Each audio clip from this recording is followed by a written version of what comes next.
वही भागी।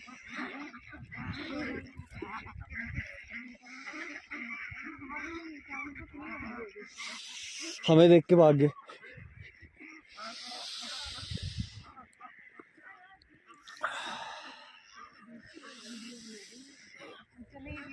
रहने दे, ठीक है। अब वहां मत जाना, वो वहां पे बीक है।